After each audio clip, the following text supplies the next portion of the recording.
Tremendo informe de Clarín. El título es Una bomba difícil de desarmar. Los presos bonaerenses usan casi 50.000 líneas de celulares ilegales. ¿Qué? 50.000, sí. Es una Y va locura. increyendo, ¿no? Bueno, la jueza federal Sandra Arroyo Salgado descubrió, al investigar el suicidio del soldado Rodrigo Andrés Gómez, de 21, este polvorín, ¿no? Esta bomba difícil de desarmar. En línea tengo a la doctora Sandra Arroyo Salgado, jueza federal de San Isidro. Doctora, muy buen día. ¿Qué tal? ¿Cómo le va? ¿Qué tal? Buenos días, muy bien. ¿Cómo anda? ¿Me cuenta acerca de lo que encontró?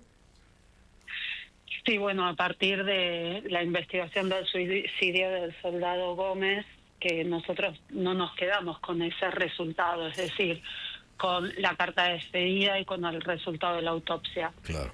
Del tenor de la carta vimos que había algo más, que esta persona estaba en una situación de angustia extrema que lo había llevado a tomar esta decisión por el tenor Claro.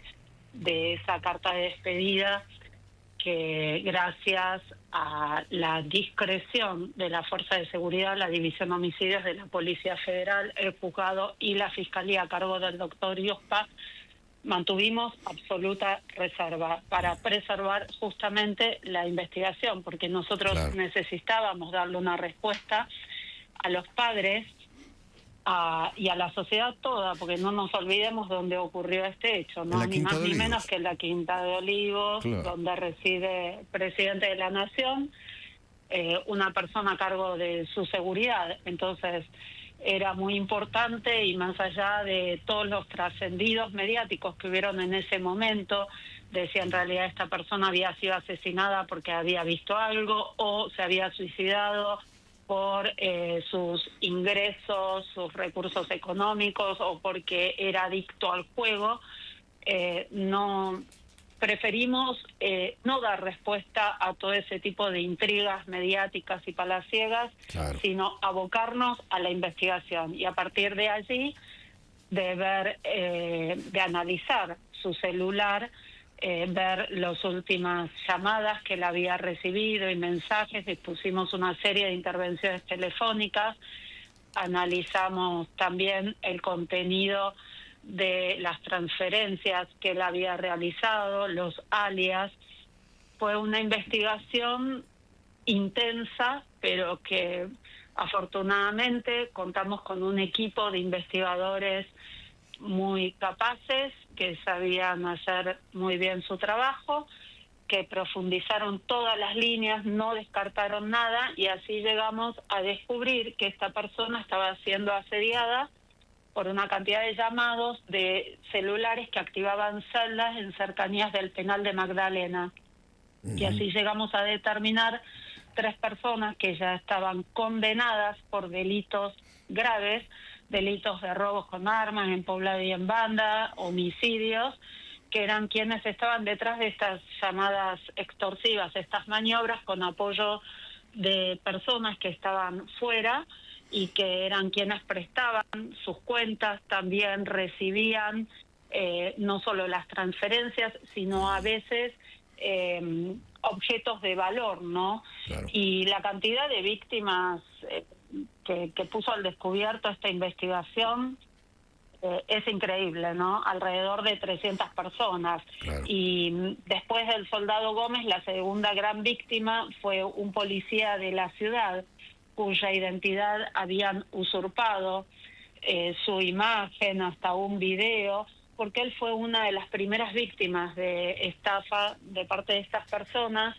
y realmente vivió un verdadero calvario desde abril del año 2024, que él denunció el hecho del que fue víctima ante distintas fiscalías de la provincia de Buenos Aires e incluso de la ciudad, que lamentablemente no fueron profundizadas de forma tal de llegar a esta banda, ¿no? Y Sí. bueno, él estaba muy preocupado cuando vino al juzgado, porque decía, bueno, si yo hubiera impulsado un poco más las investigaciones, reclamado de las autoridades una respuesta, tal vez esto no hubiera ocurrido, ¿no? La muerte Pero de Gómez, claro.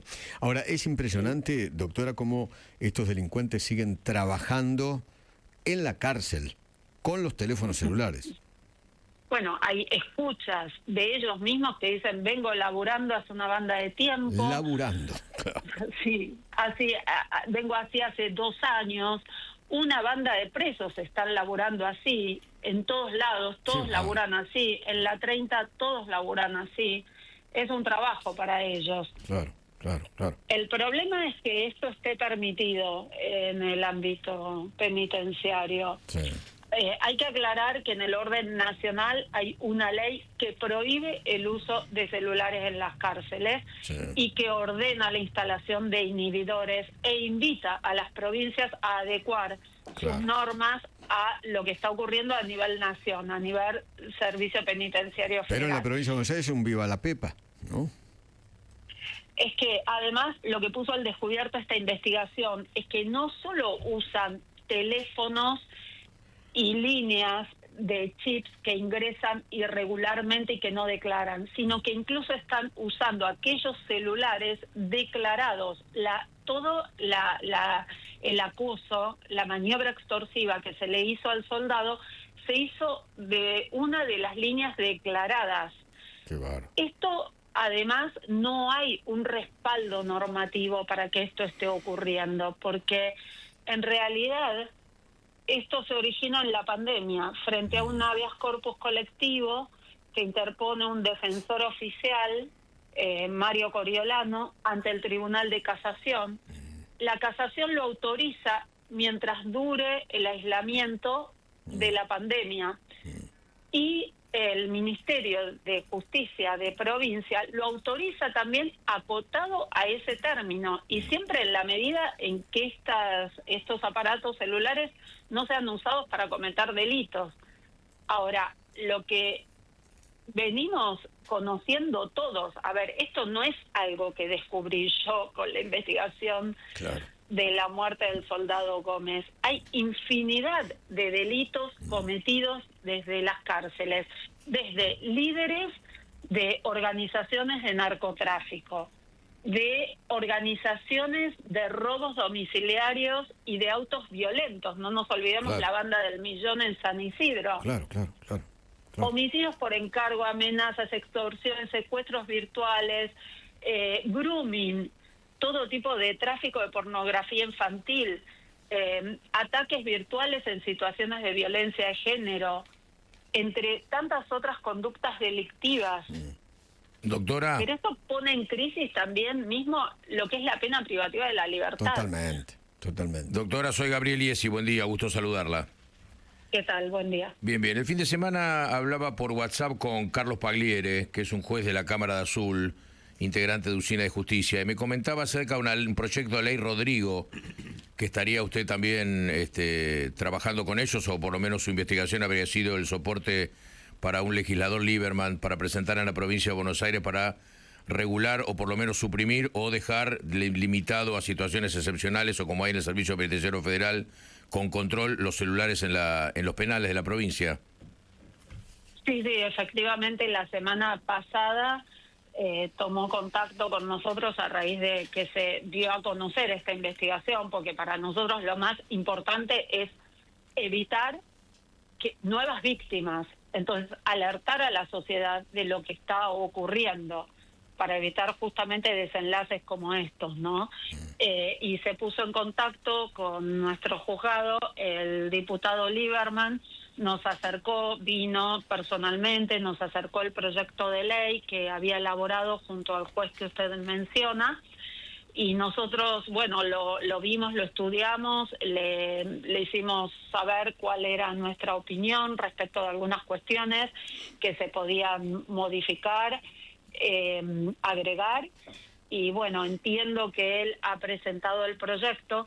Nosotros desde la investigación lo que hicimos a comienzos de la semana pasada fue enviarle una comunicación al ministro de Justicia de la provincia de Buenos Aires, Mena, para que haga cesar de inmediato esta situación de facto que no tiene amparo legal, porque no está ni prohibido ni permitido, pero va a contrapelo de lo que es la pena privativa de la libertad. Olvídese, no lo va a hacer. discúlpeme que se Hoy lo diga. día el 80% de la vida transcurre en forma virtual. Claro. Entonces, ¿de qué privación de la libertad me están hablando? Si yo estoy privado de mi libertad física, pero tengo la libertad virtual, digital, de llegar a donde quiero, porque la naturaleza de la pena privativa de la libertad, que valga aclarar, se le impone a personas que están condenadas por delitos graves o procesadas en prisión preventiva por delitos también graves.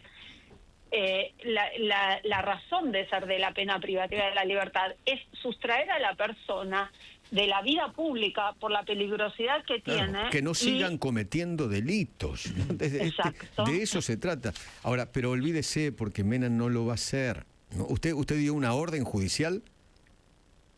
Nosotros la pusimos en conocimiento de incluso del tenor de las escuchas, porque realmente el tenor de las escuchas demuestran que las cárceles bonaerenses son, primero, una universidad del delito, y después una pymes, montan una pequeña empresa, porque van aprendiendo unos de otros, y entonces le dijimos que haga cesar de inmediato esta situación de facto que no tiene amparo legal. ¿Sabe lo que y dicen también, en la provincia de Buenos Aires? Que el teléfono es un derecho humano.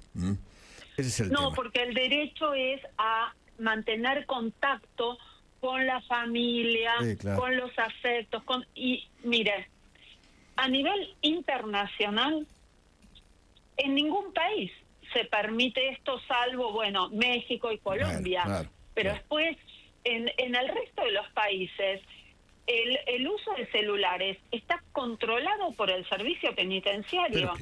No es un libre acceso. Entonces, no se coarta el derecho a la comunicación y a la resocialización, a darle herramientas para que esta gente recapacite y trate de adecuar su conducta a la norma.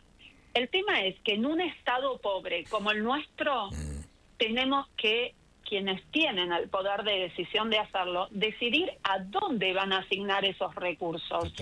Sí, a fomentar el aprendizaje de trabajo de un oficio, que se ponga a trabajar a la persona privada de su libertad para que tome el hábito de que su camino no sea el camino del delito, sino el camino del esfuerzo, del trabajo, del crecimiento, de darle otro sentido a su vida que no sea el camino del delito, o si se van a asignar esos escasos recursos a como personalmente lo vi, pues yo fui al allanamiento al penal de Magdalena, y le puedo asegurar que el parque que tiene el penal, no, por lo menos yo en mi casa, que vivo en un lugar cerrado por una cuestión de seguridad, no lo tengo.